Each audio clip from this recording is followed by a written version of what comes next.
Nairobi, Kenya's capital. I'm Susie Gitari, and I welcome you, viewer, from all over the country and the world at large to SM Live, a program that brings you to date on matters concerning politics, health, education, economics, sports, and arts and culture. First, let's take a look at the top stories making headlines. Michael Cohen sentenced to 3 years in prison. British tycoon acquires license to set up a betting firm in Kenya. Prime Minister Roosevelt Skerrit to be awarded an honorary doctorate. Michael Cohen was sentenced on Wednesday to 3 years in prison, making the longtime personal attorney for Donald Trump the first member of the president's inner circle to serve time in a case that would place the former real estate mogul in legal jeopardy.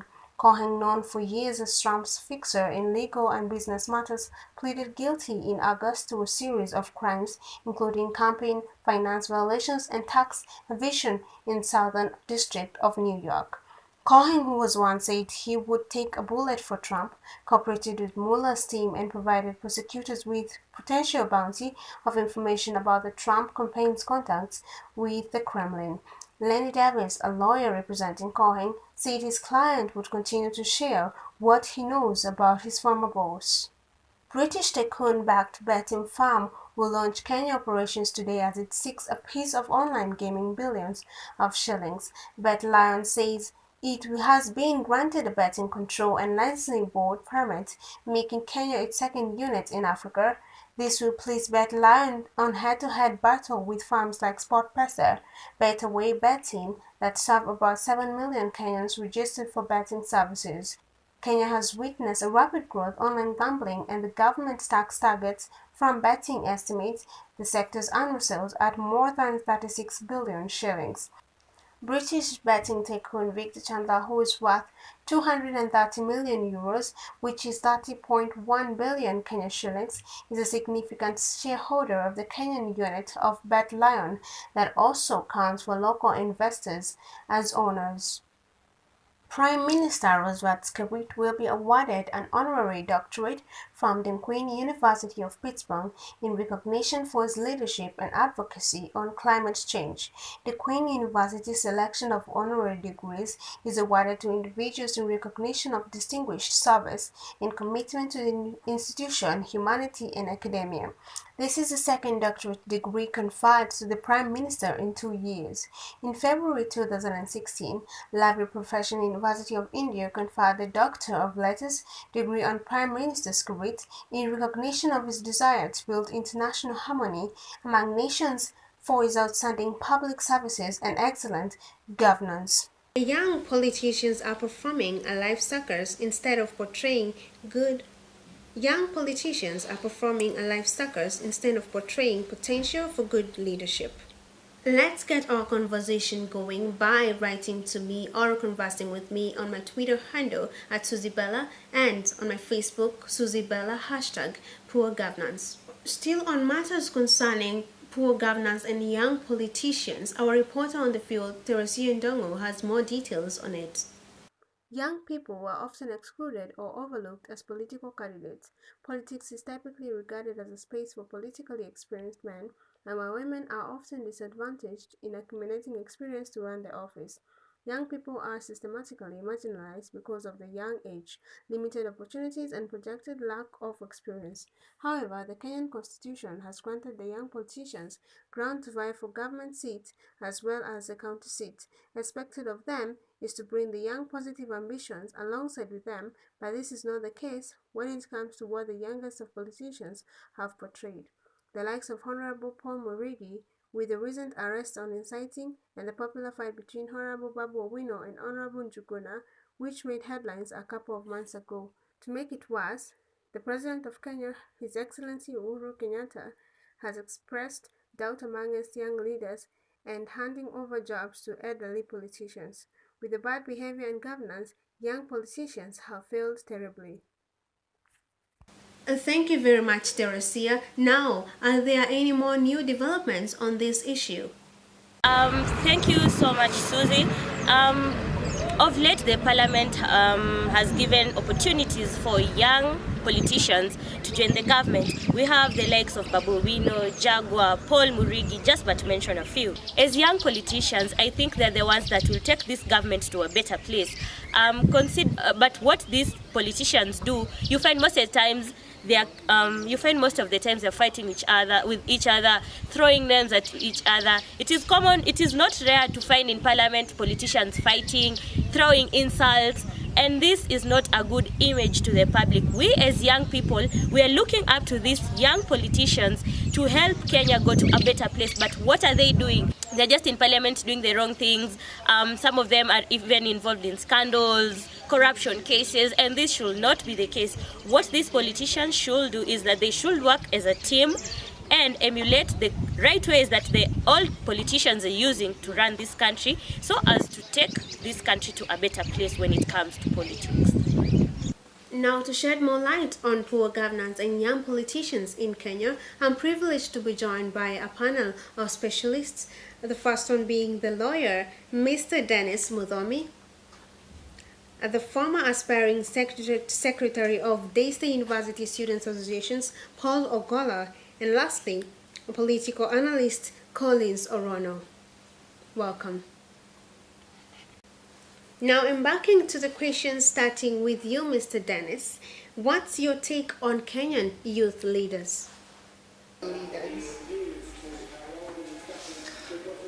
think Kenyan youth leaders are making a good impact on our political landscape, and the new constitution has provided a good platform because it has created different levels of positions, that is elective positions, whereby we have had the chance to get many youth leaders elected into different positions, that is MCAs and MPs, and in fact I think we have a few governors who are below the age of 35. Do you think that this chance awarded to youthful leaders is a waste of time compared to what they have portrayed lately? I do not think that it is a waste of time. I think it is a very good opportunity to advance the growth of good politics in Kenya, because we have had a crop of leaders, the old generation, whereby our country has been going down in terms of the economy and the social strata. But I think with the new generation of leaders, we expect better results in terms of economic growth and the social fabric. What's your take on good governance from a youthful leader? Good governance, in my opinion, is accountability, whereby leaders are accountable to their people, that is to the people who have elected them, in terms of allocation of resources and matters corruption, and also accountability encompasses issues of how leaders conduct themselves in general. And I think so far the youthful leaders have tried to embrace these aspects of good governance in this country. Now to you, Paul Ogolla. From what the young leaders have portrayed so far, do you feel that they failed in good governance? Thank you for having me on this program. What I perceive, according to me, is that the problem with young leaders today is that they are not teachable, they are not ready to be taught, they are not ready to be guided. I don't believe that one can go far minus an example to follow. For instance, every Timothy needs a Paul in life, and every Paul needs a Timothy in life. If you are a leader there, you have to seek to guide, to mentor those who are under you. And if you are under somebody, you must also be ready to be guided, to be taught, to be led, so that there are good values from this person that you're looking up to inculcate them in you. There is a need, if there is this doubt that you're talking about, Susie, there must be a mentorship. Those who are in the office must mentor those who are not, but are portraying potential to come in the office. They must be given room so that they can also exercise. You know, today we say that youth are the leaders of tomorrow, but they are not given opportunity to lead.